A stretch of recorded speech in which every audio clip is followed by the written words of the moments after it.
Abakristu mu Eklezia Katolika olwaleero babukeereza nkokola ne boolekera ekiggwa kya Bikira Maria ekiwa mirembe. Ekibatutte kwe kwetaba mu kusinza n'okutongoza ekifo ekyefaananyirizaako olusozi Kalivaliyo Yesu Kristu lwe yalinnya mu kubonaabona kwe yayitamu nga tannakomererwa ku musaalaba.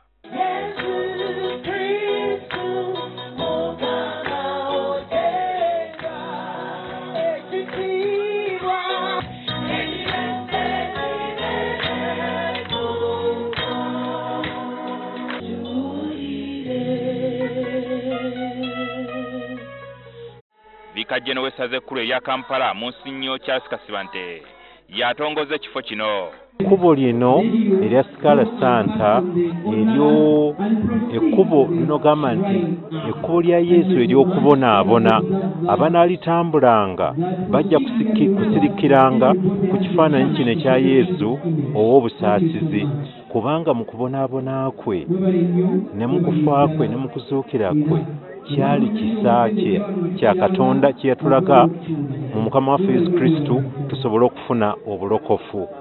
Ekifo kino kiteekeddwawo wano ekiwa mirembe abantu banajjukiriranga ekyo Katonda kye tukolera mu mwana we Mukama waffe Yesu Kristu. Wabaddewo amadaala amakadde ku lusozi luno ekiwa mirembe, naye Eklezia yasalawo ezimba amadaala agaweesa ekitiibwa abakkiriza ge banaalinnyanga nga beegayirira.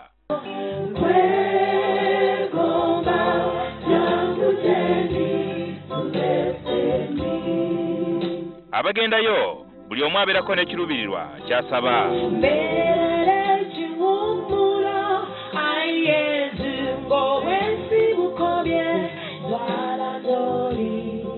Monsignor Charles Kasibante akiikiridde Ssaabasumba w'essaza ekkulu erya Kampala Dr. Cyprian Kizito Lwanga akunze abakkiriza okuwala ebikolwa ebyekko ku bannaabwe n'okunyigiriza abalala. N'ebyo ebyekko ebigenda mu maaso mu nsi yaffe, ebikolwa eby'ettamu, ebikolwa eby'okunyikiriza, ebikolwa ebitaliimu kusaasira, ebikolwa eby'ettima byagenda bikendeera kubanga ffe Omukama amaze tukwatako. Tukyali mu budde buno bwa Pasika. Eklezia era ebadde ejaguza olunaku lwa Yesu omusaasizi. Olunaku luno ffe ng'Abakatoliki twandisitudiddwa nnyo okukyusibwa mu ndowooza yaffe mu bulamu obw'omwoyo ne tudda eri Katonda. Monsignor Charles Kasibante annyonnyodde lwaki ekifo kino kikulu nnyo mu Eklezia Katolika era lwaki abakkiriza bakyettanira nnyo.